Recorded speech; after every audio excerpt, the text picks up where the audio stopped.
Have you ever found yourself lying awake at night, wondering why you keep falling for the same type of woman over and over again? That familiar ache in your chest when you realize you've done it again. Fallen for her. Someone who feels strangely familiar despite being a completely different person from your last relationship. This isn't random, this isn't bad luck. And according to Carl Jung, one of history's greatest psychological minds, this pattern is no accident. Today, you're about to discover the hidden archetypal forces that silently drive your deepest attractions. Forces so powerful they've been guiding your romantic choices your entire life, without you even knowing it. You've been feeling the pain of repetition, falling for women who trigger the same emotional responses, create the same conflicts, and ultimately leave you wondering why you can't break free from this cycle. The solution lies not in finding the right woman, but in understanding the profound psychological mechanism Jung called the anima, your inner feminine aspect that shapes every romantic choice you make. By the end of this video, you'll understand why you've been trapped in this pattern, and more importantly, how you can finally break free from it. The truth you're about to discover might feel uncomfortable at first, but it holds the key to your emotional liberation. Are you ready to look beyond the surface and confront what's really happening in your unconscious mind? Because once you see it, you can never unsee it, and your relationships will never be the same again. To truly understand why you keep falling for the same beat or hurrying, you first need to grasp what Jung meant by the anima. This isn't just some abstract psychological theory, it's the invisible force that's been driving your romantic attractions since your very first crush. The anima is your unconscious feminine counterpart, a psychological complex that exists within every man's psyche. It's not just a concept, it's a living, breathing part of your unconscious mind that influences how you perceive, interact with, and are attracted to women. Think of it as an internal image of the feminine that you've been developing since childhood, shaped by your relationship with your mother, female relatives, cultural influences, and early experiences with women. Here's what makes this so powerful. You don't see the anima directly. Instead, you project it onto the women you meet. When you feel that immediate, powerful attraction to someone, that sense of, there's just something about her, you're not just responding to who she actually is. You're responding to how well she matches the template of your unconscious anima. This is why certain women feel so familiar to you from the moment you meet them. This is why you can feel like you've known someone for years after just one conversation. Your unconscious mind is recognizing a match to a pattern it already knows intimately. Jung described the anima as developing through 4 distinct stages, and understanding which stage you're operating from explains everything about your pattern of attraction. Let's explore each stage and how it manifests in your relationships. The first stage is Eve, named after the biblical figure. This is the anima in its most primitive form. If you're operating from this stage, you're attracted to women primarily based on biological and maternal qualities. Your relationships tend to be dependent, with you seeking a nurturing figure rather than an equal partner. You might find yourself drawn to women who take care of you, who mother you in some way, but you may also feel smothered or infantilized. The relationship dynamic feels more like mother-son than true partners. Do you find yourself attracted to women who cook for you, clean up after you, or nurture you when you're down? Do you fall apart when they're not taking care of your needs? This could indicate you're projecting an Eve stage anima. The second stage is Helen, named after Helen of Troy, the embodiment of sexual desire and romantic fantasy. At this stage, your anima projections are heavily sexualized and romanticized. You fall for physical beauty, charm, and the thrill of conquest. These relationships often burn hot at first but lack emotional depth. You might be the man who falls for the same physical type repeatedly, or who gets caught in dramatic, passionate affairs that ultimately leave you feeling empty. Are you constantly drawn to women based primarily on their appearance? Do you find yourself in relationships that are intensely passionate, but ultimately shallow? Your anima may be stuck in the Helen stage. The third stage is Mary, named after the Virgin Mary, representing spiritual devotion and the idealization of women. If you're operating from this stage, you put women on pedestals. You see them as pure, perfect beings who can do no wrong, until they inevitably show their human flaws, at which point you feel betrayed and disillusioned. These relationships are characterized by extremes. Either she's perfect or she's terrible, none with no middle ground. Do you find yourself thinking your new partner is the one early in relationships, only to feel deeply disappointed when she reveals normal human imperfections? Do you swing between idealizing and devaluing the women in your life? This suggests a Mary stage anima projection. The fourth and final stage is Sophia, named after the goddess of wisdom, representing true integration and wholeness. At this stage, you see women as complete human beings, neither as mothers to care for you, objects of desire, nor perfect angels, but as complex individuals with strengths and weaknesses. Relationships at this stage are based on genuine connection, mutual growth, and acceptance. Very few men naturally reach this stage without conscious work. It requires facing your projections, integrating your own feminine aspects, and developing a relationship with your anima within before you can have healthy relationships with women without. The painful truth is that most men never move beyond the first three stages. They remain trapped in patterns of dependency, objectification, or idealization, constantly searching for something in women that they need to find within themselves. Your unconscious doesn't just influence who you're attracted to. It shapes how you behave in relationships, what you expect from partners, and how you react when things go wrong. When a relationship ends, you likely blame her behavior or incompatibility, not realizing that you were responding more to your internal image than to the actual woman in front of you. This is why the cycle repeats. You end one relationship, convinced the next one will be different, only to find yourself drawn to someone who activates the same patterns. Different face, different name, same unconscious dynamic. The repetition isn't happening to you, it's happening through you. Your unconscious is seeking resolution for unintegrated aspects of your psyche, using your romantic relationships as the battleground. What makes this pattern so persistent is that it operates below your conscious awareness. You don't choose who you're attracted to. You simply feel the pull, the chemistry, the inexplicable connection. But that pull isn't random. It's your anima recognizing something familiar, something that resonates with your internal feminine image.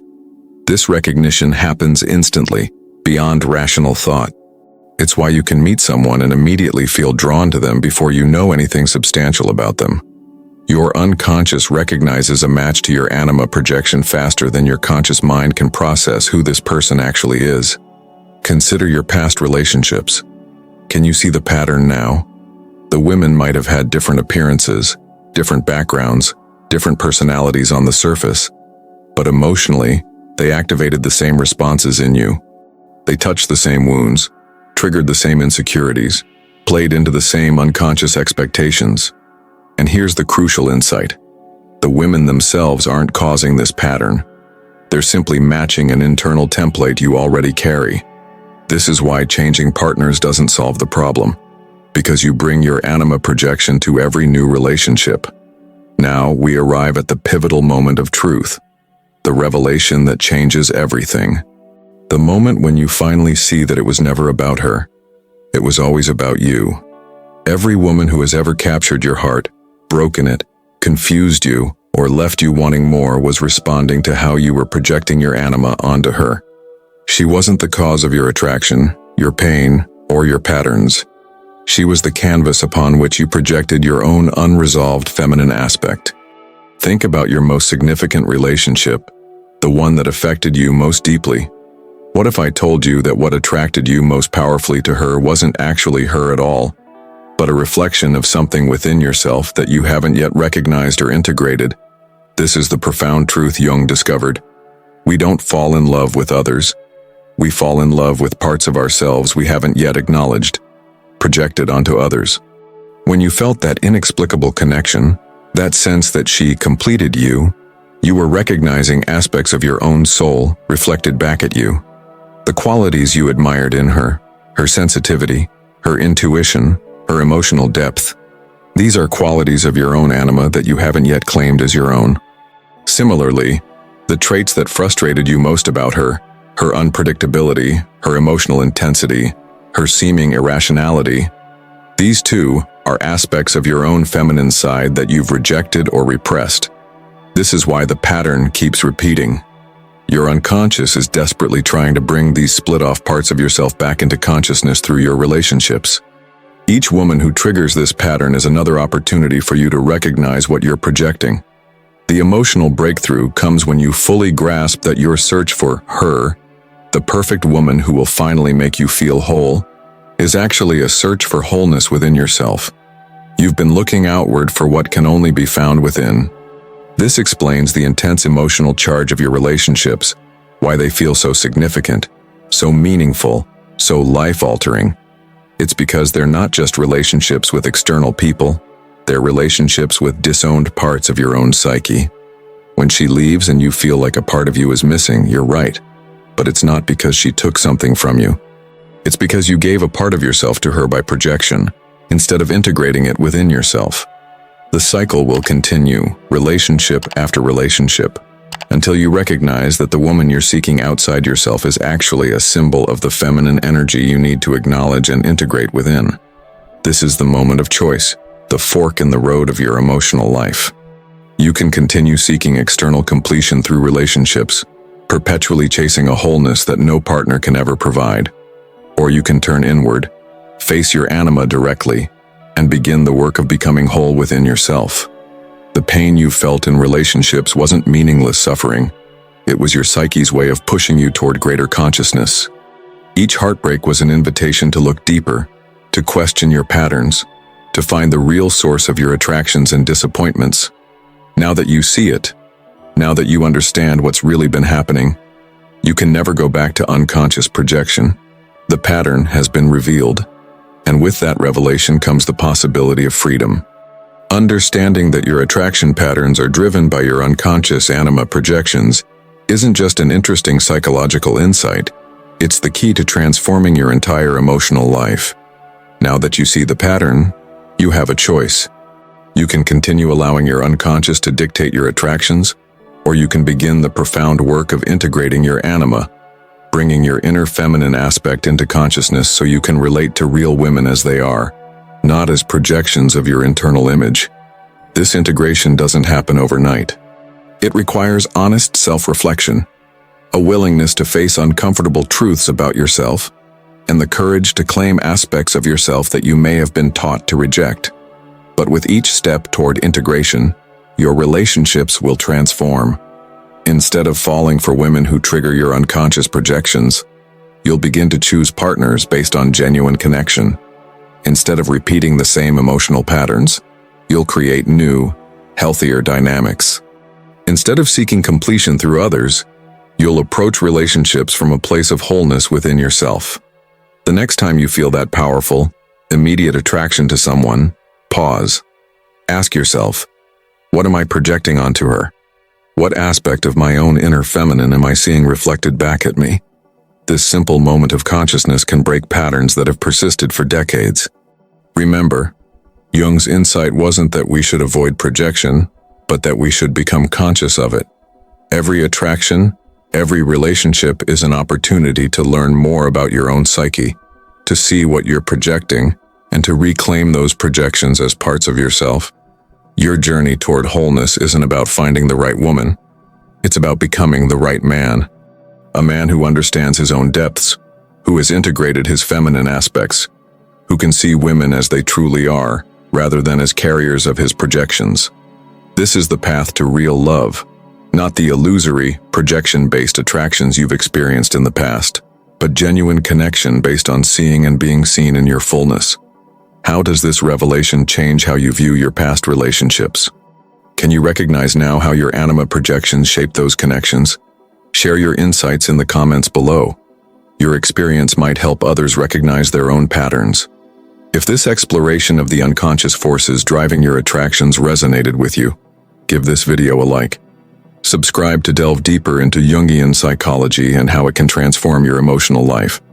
And don't miss our previous videos on shadow integration and the hero's journey, essential companions to today's exploration of the anima. Remember, the pattern stops repeating when the lesson is learned. Your repeated attraction to her wasn't an accident. It was your psyche's persistent attempt to guide you toward wholeness. Now that you understand what's happening, you can transform pattern into purpose, repetition into growth, and unconscious attraction into conscious choice. The woman you've been seeking has been within you all along. It's time to meet her.